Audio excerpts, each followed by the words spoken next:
오늘 우리에게 주시는 말씀 보겠습니다.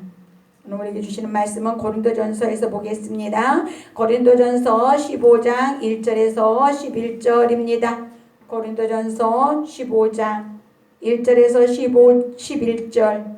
제가 가진 성경은 281페이지인데 신약입니다. 앞뒤로 보시면 되겠습니다. 고린도전서 15장 1절에서 11절. 우리 한 목소리로 같이 읽습니다. 형제들아, 내가 너희에게 전한 복음을 너희에게 알게 하노니 이는 너희가 받은 것이요 또 그 가운데 선 것이라. 너희가 만일 내가 전한 그 말을 굳게 지키고 헛되이 믿지 아니하였으면 그로 말미암아 구원을 받으리라.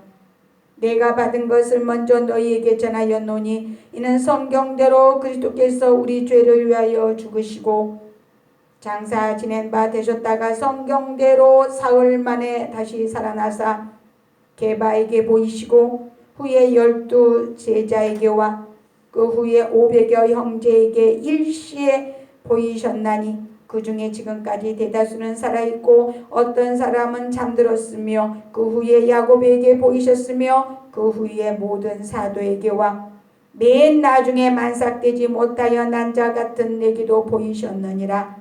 나는 사도 중에 가장 작은 자라. 나는 하나님의 교회를 받게 하였으므로 사도라 칭함받기를 감당하지 못할 자니라.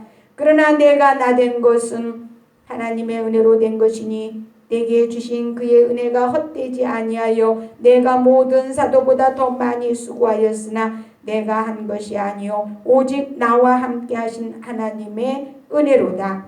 그러므로 나나 그들이나 이같이 전파하매 너희도 이같이 믿었느니라. 아멘.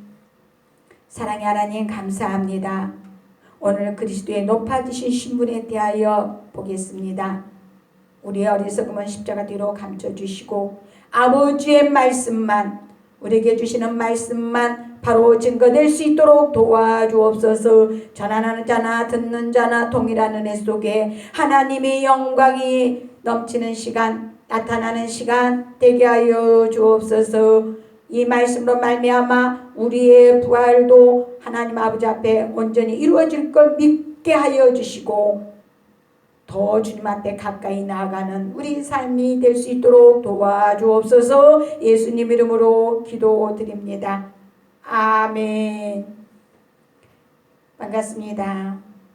우리는 계속 말씀을 지난주에 우리는 그리스도의 낮아지심의 신분에 대해서 봤습니다. 낮아지심의 신분은 인성, 우리 예수님은 이성 일인격이라고 하였었는데 이랬는데 이 이성 일인격이라는 게 성이 두 인성과 신성을 나타낸다는 말씀을 하셨습니다. 자, 그래서 낮아지심의 신분, 곧 성육신 하신 거, 율법에 복종하신 거, 우리 대신 대리적 고난을 받으신 거, 십자가에 죽으시고 장사 되신 거, 이 모든 것이 낮아짐의 인간으로서의 신분을 말씀하셨습니다. 이제 신적인 하나님으로서의 나타난 신성을 나타내는 것이 바로 이 승기, 높아짐의 신분이 되겠습니다. 높아짐의 신분은 우리가 부활하셨고 승천하셨고 하나님 우편에 앉아 계시고 다시 오실 예수님, 이거를 승기, 높아짐의 신분이라고 말합니다. 낮아짐의 신분, 높아짐의 신분 통틀어서 우리는 복음이라고 말합니다.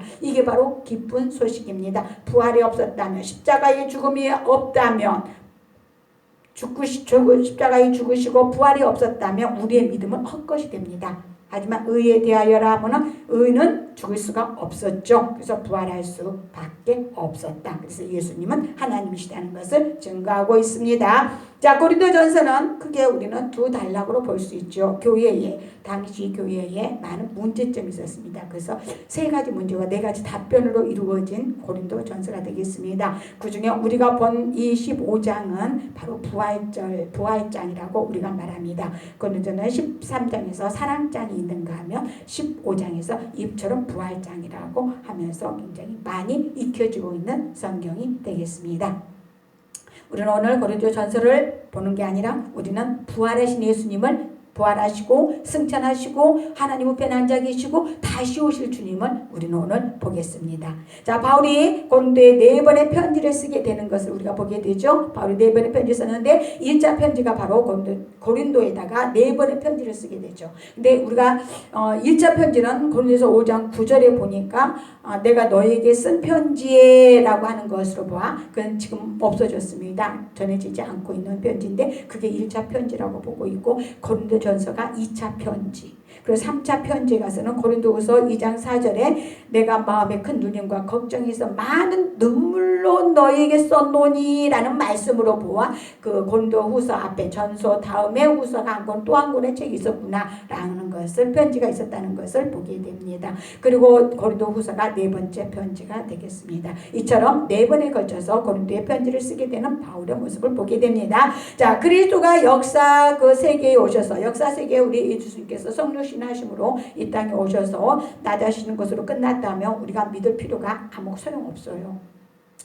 하지만 그 믿어야 할 어떤 것도 없었지만 예수님께서는 부활하셨고 또 승천하셨습니다.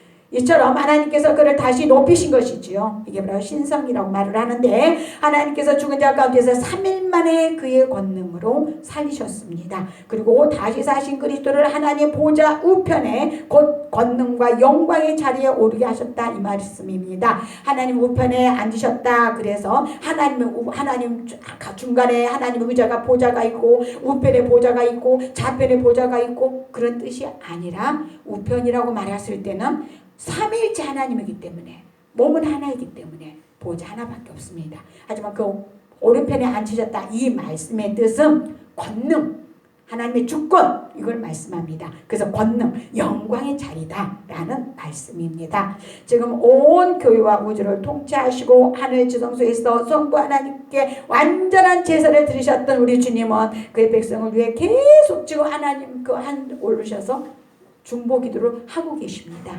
중보 기도를 우리를 위해서 우리가 떨어지지 않기 위해서 중보 기도 하고 계시는 분이 우리 주님이십니다. 그래서 우리는 아무 염려 없어요. 주님 안에만 있으면 우리의 모든 기도는 응답되는 것이고 우리 주님으로 말미암아 우리는 승리할 수 있게 됩니다. 자, 오늘 높아지심의 신분은 부활은 그리스도의 신분이 있어서 위대한 전환점이죠. 그리고 이게 바로 이 복음이 이 부활이 복음의 핵심입니다. 기억하십시오. 복음의 핵심은 부활입니다. 아브라함도 이삭을 모리아 산에서 창세기 22장에 그러죠. 아브라함에게 가서 너는 네 아들 이삭을 데리고 가서 모리아 산에 가서 나에게 제사를 드려라. 하나님의 말씀 받습니다. 아브라함은 사라와 의논하지 아니하고 곧바로 이 아이를 데리고 모리아 산으로 갑니다. 종을 데리고. 그런데 이 아브라함이 같이 모리아산 올라가는데 아들이 묻습니다. 이삭이 묻습니다. 아버지, 불도 있고 나무도 있는데 어린 양은 어디 있습니까? 따라서 합니다. 어린 양은 나다. 어린 양은 나다. 그렇습니다. 어린 양은 나다.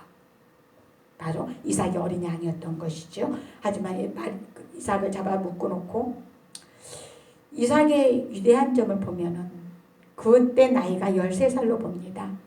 아버지가 얼마나 그 아들을 사랑하는지 되게 묶어지겠습니까? 살 사람만 묶었겠죠. 그래서 그런 말이 돌고 있죠. 아버지 좀 세게 묶으십시오. 이삭이 한 번 잡으려 했을 때 하나님이 아브라함아 네 아들 이삭에게 손을 대지 마라. 그러면서 뒤로 보니까 수풀에 걸린 어린 양이 있었습니다. 그래서 이삭 대신에 양을 잡아 그게 바로 율법.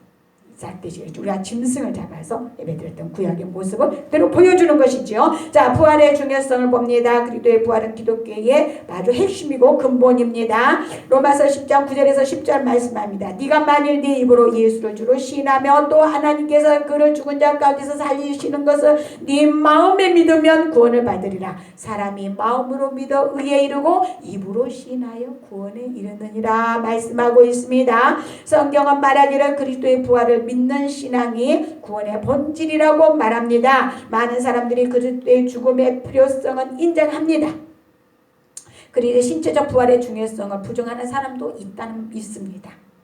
그리스도의 부활은 아주 중요합니다. 우리가 부활을 믿지 않아서는 안 되겠습니다. 고린도서 15장 12절 11에서 19절 우리가 읽지는 않았지만 부활이 없다면 복음 전하는 것이 헛것이며 사도들은 거짓 증언이다. 성도도 여전히 죄 가운데 있게 되고 그리스도 안에 잠자는 자들이 멸망되었기에 또 그리스도인은 모든 사람들 가운데 가장 불쌍한 자다. 뭐가 없다면 부활이 없다면 가장 불쌍한 자다라고 했습니다. 그래서 그리스도의 부활은 복음의 근본이면서 복음의 핵심인 것을 믿으시기 바랍니다. 그리스도의 부활은 구원을 완전케 하십니다.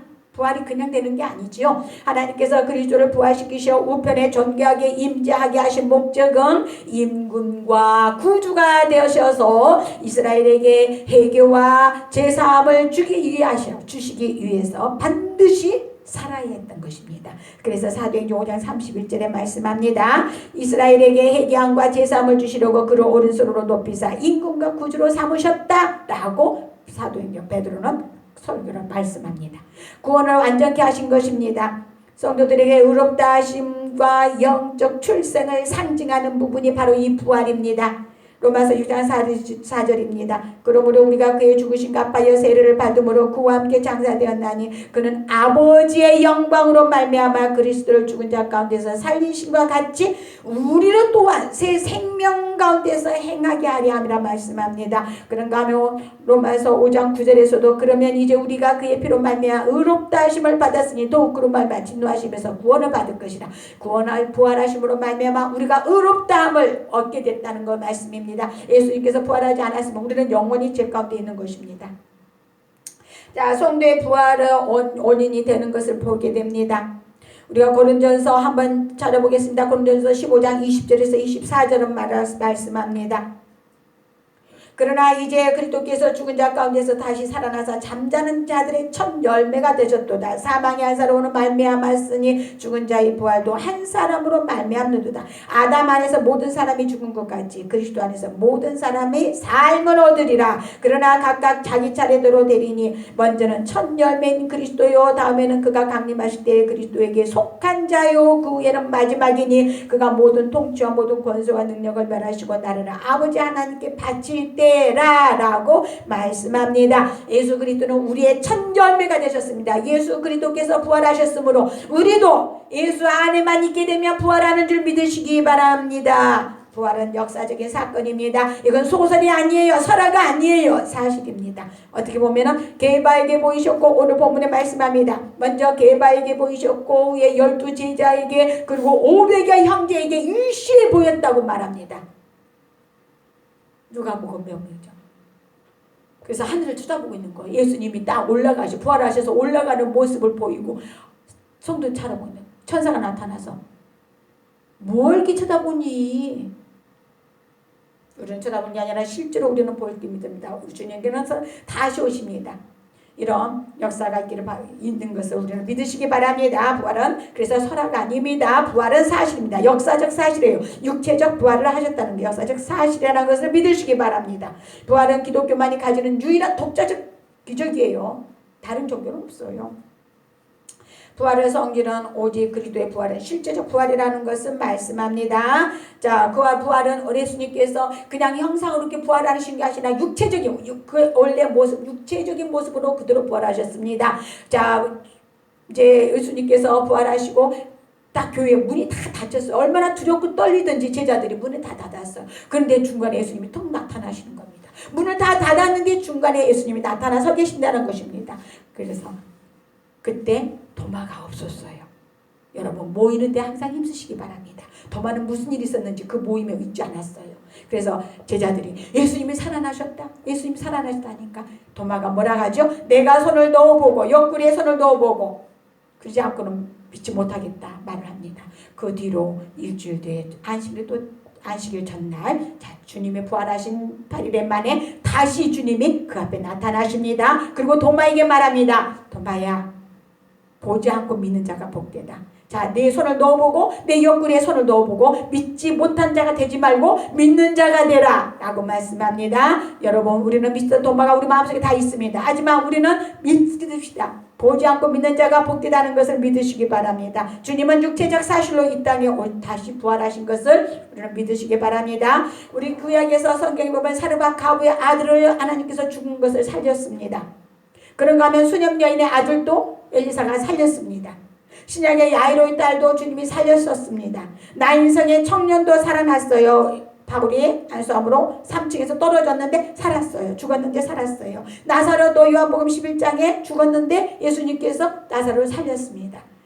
다비다도 살렸습니다. 유두고도 살렸습니다. 유두고. 자, 그런 다 살았지만 그 사람들은 다 죽었어요. 죽은 자를 살렸지만 다 있어요. 하지만 예수님은 승천하셨습니다. 이게 바로 다른 점이 있죠. 그래서 인간은 다 예수님은 승천하셔서 우리가 승천한 사람을 구약에 보면 누가 승천했지요? 에녹이. 에녹의 아들이 무드셀라. 우리는 무드셀라가 969세를 살고 가장 구약에서 오래 산 사람 하면 무드셀라인 줄 압니다. 그런데 에녹이 아들을 낳고 65세에 무드셀라를 낳습니다. 무드셀라의 이름의 뜻은 이 아들이 죽으면 심판이 올 거다. 그랬으니 하나님께서 969세까지 이 아들을 살려줌으로 기회를 준 것이죠. 거의 아담에서 아브라함까지 2000년. 아브라함 그 2000년의 세월 동안에 천년의 시간을 산 이 무드셀라. 하지만 사람 믿지 않으므로 결국은 이 아들의 죽음과 동시에 심판, 홍수의 심판이 나와서 모두 죽게 되는 것을 우리는 보게 됩니다. 자, 노아가 에녹이 승천했고 엘리야도 승천한 것을 우리는 보게 됩니다. 하나님의 사람 엘리야였죠. 자, 그리스도의 승천은 부활했지 않을 채로 하늘에 돌아가심을 말하지요. 자, 그리스도께서 500여 문도가 보는 가운데서 하늘로 올라가셨다고 말씀합니다. 우리도 주님이 지금 오시게 되면 우리는 부활체로 하늘로 그냥 올라가서 부활합니다. 죽은 자들은 부활체로 올라가고 우리는 지금 오신다면 우리는 변화체로 올라가게 되는 것이죠. 살아서 주님으로 맞이한 사람은 변화체가 되는 것이고 죽은 자가 부활하는 것이고 것을 믿으시기 바랍니다. 그리스도의 승천은 한 곳에서 다른 곳으로 옮기는 장소적 이전입니다. 자, 사도행전 1장 10절에 올라가실 때 제자들이 자세히 하늘을 쳐다보고 있는데 흰옷 입은 두 사람이 그들 곁에 서서 뭘 쳐다보고 있니? 형제들아 뭘 쳐다보고 있냐고 물었던 것을 우리는 보게 됩니다. 그래서 장소적 이전, 이쪽에서 저쪽으로 옮겨가는 장소적 이전을 말합니다.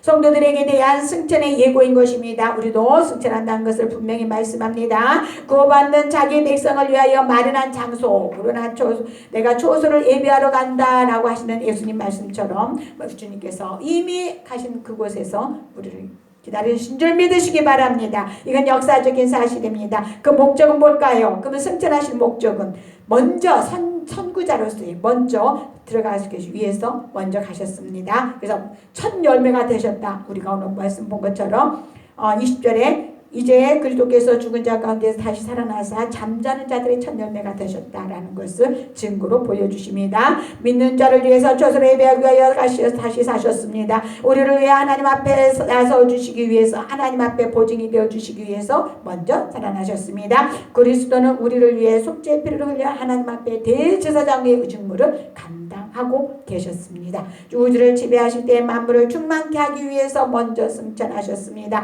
하나님께서 나아가는 특징은 우리에게 그대로 주신 줄을 믿으시기 바랍니다. 히브리서 4장 14절에서 16절 말씀합니다. 그러므로 우리에게 큰 대제사장이 계시니 승천하시니 곧 하나님의 아들 예수시라. 우리가 믿는 도리를 굳게 잡을지어다. 우리에게 있는 대제사장은 우리의 연약함을 동정하지 못하실 리가 아니요 모든 일에 우리와 똑같이 시험을 받으시노되 죄는 없다라고 말씀합니다. 그러므로 우리는 구별하심을 받고 때를 따라 돕는 은혜를 얻기 위하여 은혜의 보좌 앞에 예수님의 보좌 앞에 담대히 나아갈지나 말씀하십니다.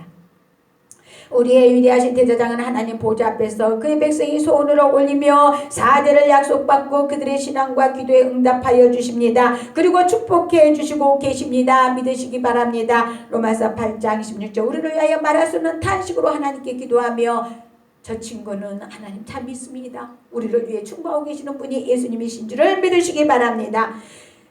자, 이제 그러므로 우리는 자유로움과 온전함과 확신을 가지고 하나님 앞에 담대히 나아갈 수 있는 것입니다. 확실한 소망을 주십니다. 교회를 위하여 만물의 머리가 되십니다. 만물은 그리스도에게 복종하고 그리스도는 만물의 머리가 되십니다. 믿으시기 바랍니다. 이제 하나님 우편에 계심으로 높아지셨습니다. 하나님의 우편이라는 것은 대적하는 사탄의 곳, 잠수하던 자가 쫓겨난 곳, 그게 어디 있는 말이라고요? 우리 스가랴 3장 1절에 대제사장 여호수아는 여호와의 천사 앞에 섰고 사탄은 그의 오른쪽에 서서 그를 대적하는 것을 여호와께서 내게 보이셨다. 이 말씀, 욥기서에서도 그 말씀이 나오지요. 그래서 천상이 두 번 나오는데 욥기서와 스가랴서에 나옵니다. 그래서 스가랴한테 여호수아의 옷이 보니까 너무 더러운 거예요. 이게 사탄이 막 조작하는 거예요. 사탄은 거짓말장이고 이렇게 다투게 만들고 또 참수하는 자, 막 정죄, 하는 이 자가 바로 사탄입니다. 우리 마음속에 정죄하는 마음이 있다면 예수님으로 물리치시기 바랍니다. 우리는 사물을 정죄할 수도 없는 것이고 판단해서도 안 됩니다. 자, 지금은 그리스도께서 차지하고 계시는 장소가 바로 하나님 보좌 우편이십니다. 중보자가 지금 자정하고 계시는 장소가 바로 보중보자 되시는 하나님 우편에 앉아 계신 분입니다. 권력의 장소입니다. 이제는 심판주로 오십니다. 초림하신 예수님은 구원주로 오셨다며 다시 오실 우리 주님, 제 이름을 기다리는 이때 우리는 다시 오신 주님을 어떻게 맞을 것인가를 여러분이 지켜서, 여러분의 믿음을 잘 지켜서 꼭 맞는 여러분 되기를 바랍니다. 자, 세상을 심판하시게 오십니다. 요한복음 5장 27절에 또 인자됨으로 말미암아 심판하는 권한을 주셨다. 이제는 예수님께서 다시 오실 때는 심판주로 오신다, 이 말씀입니다. 그래서 이때입니다. 지금 구원받지 못하면 때가 늦어집니다. 예수님을 믿으시고 그 마음에 참된 소망을 품으시며 예수님만 따라가는 우리 되기를 바랍니다. 그날과 그때는 아무도 모릅니다. 주님 언제 오실지 몰라요. 안다고 하는 사람들은 거짓말이에요. 하나님은 모르십니다. 이스라엘의 결혼 문화에 대해서 봤지요. 결혼 문화가 바로 아들을 첫 번째 정혼했을 때 금과 은과 포도주와 서약서를 가지고 정혼을 했다면 이제는 1년 후 어느 날짜는 아버지가 정한다고 그랬어요. 그래서 어느 때 올지는 아무도 모릅니다. 아버지의 허락이 떨어지는 그날 오실 것입니다. 자, 오심의 날과 시간은 우리 아무도 없어요. 그래서 그리스도는 갑자기 오십니다. 도둑이 입하는 것처럼 갑자기 옵니다. 그래서 공개적으로 올 것이고 모든 사람이 하늘에 있는 구름을 보면서 구름 타고 오시는 주님을 보게 될 것입니다. 그들 자신의 눈으로 보게 됩니다. 믿으시기 바랍니다. 그의 재림의 시간에 죽은 자들이 무덤에서 일어날 것입니다. 주님이 오시면 그동안 믿었던 모든 믿음이 다 깨쳐집니다. 그래서 믿으면서 죽었던 사람은 부활하여 부활체로 올라가셔서 영원한 천국으로 들어갈 것이고, 믿지 않는 사람은 부활해서 어떻게 해요? 지옥으로 떨어질 것입니다. 영원한 지옥. 이 두 가지 길밖에 없음을 믿으시기 바랍니다. 그리스도께서 오실 때에 살아있는 자들은 즉시로 변화됩니다. 우리는 변화체로 하늘로 올라가는 것을 믿으시기 바랍니다. 자, 그래서 온 인류는 주님 오실 때 두 편으로 갈라진다는 거, 다른 중간은 없어요. 믿으시기 바랍니다. 그래서 우리는 믿어야 되는 것입니다. 자, 말씀 정리합니다. 그리스도께서는 지금도 그리스도의 낮아지신 신분에 있을 때와 마찬가지로 그의 높아지신 신분으로 그의 백성들 가운데 활동하고 계십니다. 그리스도께서는 자신의 이익을 위해 이 땅을 떠난 것이 아닙니다. 우리를 위해, 우리의 구원을 받는 자의 조소를 예배하기 위해서 높아지셨습니다. 우리의 본이 되어서 첫 열매가 되시기 위해서, 우리가 그 길을 따라가게 하기 위해서 승천하셨습니다. 높아지심으로 천하 만민 곧 산자와 죽은 자를 이제 심판하는 심판주가 되신 주님께서는, 예수님은 우리들의 구주 되심을 믿으시기 바랍니다. 그분은 다시 오십니다. 그의 높아지심은 본래의 모습을 찾은 것이지요. 인간들의 근본도 원래는 높았습니다. 아담이 높았어요. 하나님과 대등했어요. 하지만 아담은 불순종함으로 죄를 지음으로, 하나님 말씀에 불순종하는 그 죄로 말미암아 영원한 형벌에 처해진 것이죠. 우리는 슬기로운 다섯 자녀와 같이 이 높고 존귀하신 주님 맞을 준비를 해야 하겠습니다. 여러분 주님 맞을 준비가 되어 있습니까? 예수 그리스도 옷 입고 계십니까? 주님은 잔치를 찬양할 때 옷 입지 아니하느는 쫓아내라, 울며 슬피 울며 동할 일이 있을 거라고 말씀하셨습니다.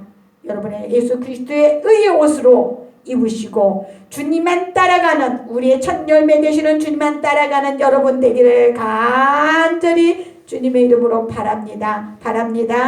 기도하겠습니다. 다시 오실 우리 주님 감사합니다. 이 땅은 험하고 이 땅은 참으로 어렵습니다. 우리가 시간은 알 수 없지만 어느 때인지는 알 수 없지만 시질은 안다고 말씀하시니 감사합니다. 지금 이런 모양 저런 모양으로 보았을 때 주님 오실 때가 가까이 옴을 우리는 체험합니다. 하나님 이럴 때 우리가 정신을 차리고 우리에게 주시는 믿음을 굳게 지켜 주님 오실 때 아멘 주 예수여 오시옵소서 맞는 성도들 다 되게 하여 주옵소서. 다 될 수 있도록 도와주옵소서. 택한 백성의 한 사람도 낙오됨 없이 아버지의 은혜를 체험하며 경험하며 맞을 수 있도록 도와주옵소서. 예수님 이름으로 간절히 기도드립니다. 아멘. 주여